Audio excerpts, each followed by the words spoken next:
So this is how it looks. Down to earth, in fact, carried a cover story on Mahanadi and another river, and this graph was used by them. Like you can see, before 2001, there were only few patches of industries, and now if you really see, it's like everywhere. It's all industry, it's all plants. So Mahanadi is like overstressed. Coal-fired power plants have put Mahanadi on fire already. Chhattisgarh with 58,000 megawatt, Odisha with 75,000 megawatt. Only because Orissa feels its coal reserves are sufficient to produce 1 lakh megawatt of coal-fired power plants over the next 100 years. Chhattisgarh also feels that it can produce so much of power. Nobody really thinks that water requirement for coal-fired power plants is so much that they could not even last for the next 20 years if actually these plants are going to be in reality. We have made a small assessment. If Orissa makes 60,000 of power, then 3.5 times of daily domestic requirement for all the population will be only required for these power plants to run per day.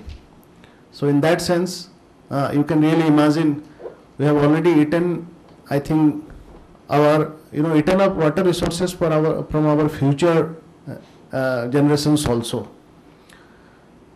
It's like very scary. Each 5 to 7 kilometer spread, Mahanadi has a plant in the Chhattisgarh side, upstream, and each 10 kilometer there is a power plant in the Odisha side.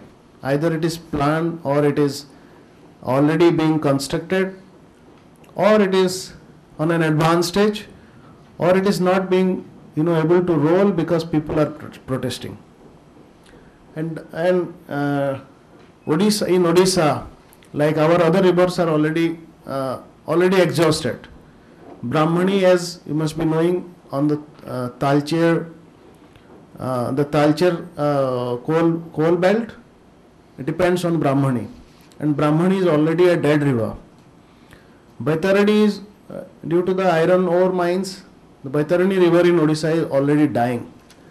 What was actually remaining was Mahanadi to some extent, but during the last decade, allocation of water has already increased in Mahanadi by several times. We did a small analysis, very short one, and we found like Odisha constructed a water allocation committee for industries, and it was in 92. After that, suddenly the increase of water to industries, the allocation increased, and during the last 10 years, for the industries it increased by 17 times, but during the last 2 years it was almost 224 times. And Mahanadi is a major river where who is going to really bear this. So this figure shows this blue portion is all Mahanadi. So it's like there are 11 river basins in the state, and Mahanadi is going to have spare measure of the water for the industries. Upstream, downstream, actually it is all reduced to no stream now. If you really visit Mahanadi, just few days back we were struggling because Hirakud reservoir had no water. It was struggling to maintain the minimum 595 feet level. Thank God we had some rains, and during the last 2-3 days Hirakud was able to release its first flood water yesterday. And Mahanadi almost looks like disjointed tanks during summer. It doesn't really have any flow left anyway. So it's like no stream. These are figures. And if we really take Hirakud reservoir as an indicator, then it is almost reduced to half when it was originally built 50 years ago. So the reservoir has already is already having a reduced capacity, So water is going down and the river is dying.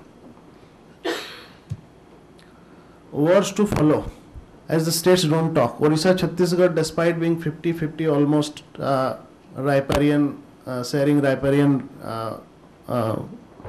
states, they don't have an agreement, any sort of a treaty between them.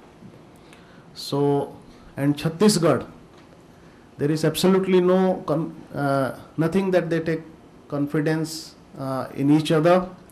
Chhattisgarh is already constructing 6 barrages, and ironically, these are all supposed to be, they are made in the name of irrigation projects.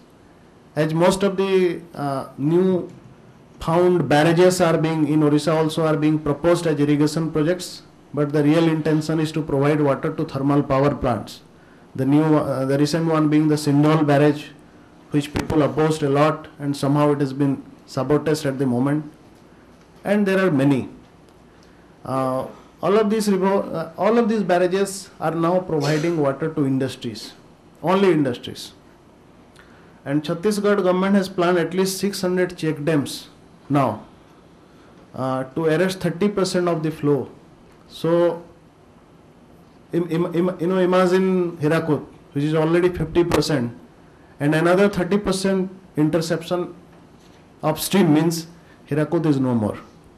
And it means the river downstream is almost non-existent, except for the monsoon months where we get some rains.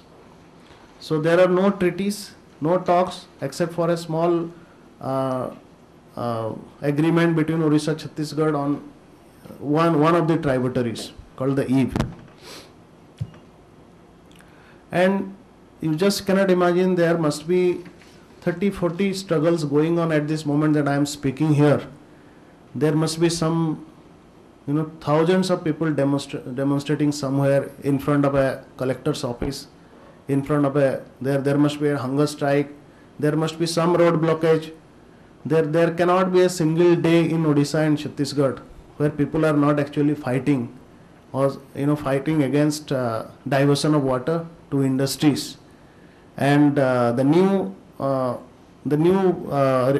struggles are mostly against the thermal power plants, because everywhere illegally the power plant public hearings are being held, and in places where actually even common sense would not allow someone to have a power plant, like Titlagad in Odisha, that is called the Tatlagad. That is, Titlagad is the name, but popularly known as Tatlagad, the heat nagri, matlab garmi ka nagri. And there, that place is known as a water starved place. People migrate because there is no water. No marriages happen in villages because there is no water. And this is a place where the Sahara company comes up with a 2000 megawatt power plant, eating off the only sort of 4-month living river called the Suktel. So it means that the entire left out water for irrigation, drinking water is going to be sucked up. And the heat in that area, which almost goes to 50 to 52 degrees, is going to still soar high. So these are also very funny areas. There are areas where we have visited, fire brigade vans don't get water to, don't get water to stop villages from getting fire during summer.